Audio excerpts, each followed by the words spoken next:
से धन्यवाद पात्र कहीं आज जो सरकार परिवर्तन होती जो मानसिकता परिवर्तन होती लोक मैंने परिवर्तन कर सरकार को परिवार गठन कर जो आशीर्वाद कर प्रथम समस्त श्रेय समस्त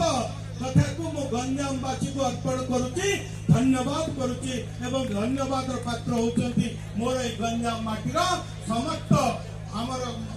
नागरिक माने कहीं गंजाम माटी होची कला संस्कृतिर माटी साहित्यर माटी ऐक्यर माटी होची पवित्र माटी जेतेबेले हमर प्रिय प्रधानमंत्री आसीथिले जेतेबेले उत्कर्ष ओडिशा एटे होउथिला जे तांकर वक्तव्य रखिथिले जे सबुठु जे एटे जने बंधु कहउथिले गुजरात एवं ओडिशार संपर्क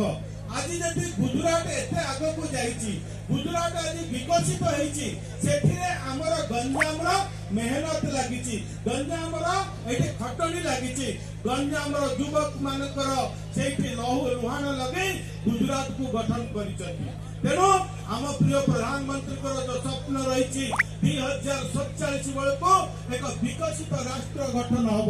एवं 2036 बेलू ओडिशा एक विकसित राज्य में परिणत हम तेणु आज जो भव्य दिव्य कार्यक्रम निश्चित भाव में विकसित ओडिशा विकसित राष्ट्र गठन करने एक दिशा एक दिग देखब कहीं बिना स्वास्थ्य बिना हेल्थ रे गोटे सुस्थ समाज गठन हो पार सुस्थ जो स्वास्थ्य ही संपद सुस्थ समाज गठन करने सुस्थ मानसिकतार आवश्यक रही गोटे